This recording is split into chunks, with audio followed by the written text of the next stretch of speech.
Mais ça, c'est le plus fabuleux de tous! Oui, c'est ma coupe ruban.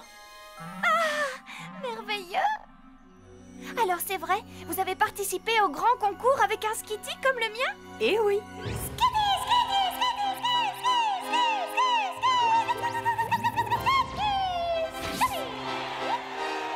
Quel score les juges vont-ils attribuer à Abbey et à son Skitty pour cette prestation exceptionnelle? C'est un résultat parfait. Voilà qui les place incontestablement en première position. Et ensuite, vous avez eu un score parfait pendant les épreuves de combat, ne laissant ainsi aucune chance à vos adversaires. Cela a dû être le plus beau jour de votre vie. Je suppose, d'une certaine manière. Mais après cette victoire, vous avez disparu. Et vous n'avez plus participé à aucun concours Pokémon. Cela fait si longtemps que je rêve de vous rencontrer. Tu exagères, je n'ai rien fait d'extraordinaire. Pourquoi avez-vous décidé d'arrêter les concours Pokémon?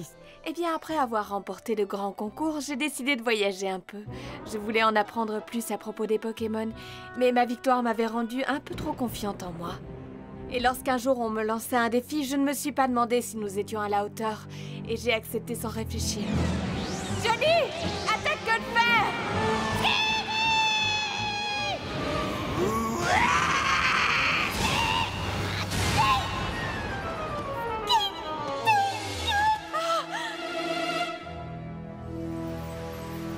Johnny est tombé du haut d'une falaise et s'est blessé assez gravement.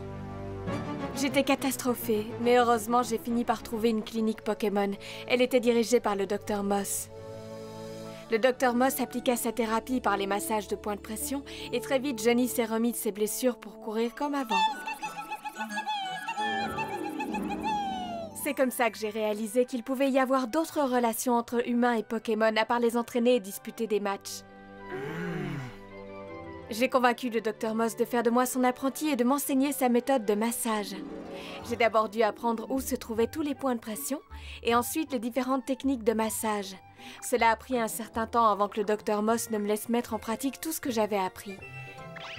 Mais même sous sa bienveillante supervision, j'ai d'abord fait beaucoup d'erreurs. Mais un soir, après une dure journée de travail à masser des Pokémon, le Dr Moss me félicita pour la qualité des soins que je prodiguais et me remit une pierre de lune. Skitty? C'était pour que mon Skitty évolue en Delcatty.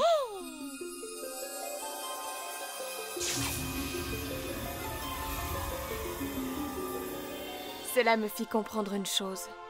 Tout comme Johnny avait évolué, j'avais moi aussi besoin d'évoluer. Et c'est pour cette raison que j'ai décidé d'ouvrir une clinique Pokémon à moi. Génial! Vous avez raison, Dr Abbey. Nous aussi, nous évoluons, comme les Pokémon. C'est une belle histoire. Je vous en prie, assez parlé de moi.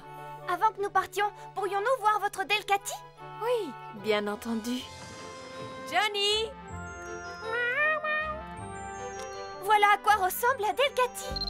Delcatty, le Pokémon est guindé. Delcatty vit sa vie à son propre rythme. Dormant la plupart du temps, il évite toute confrontation inutile. Même s'il est dérangé, Delcatty préférera s'en aller plutôt que de se battre. Tu es adorable.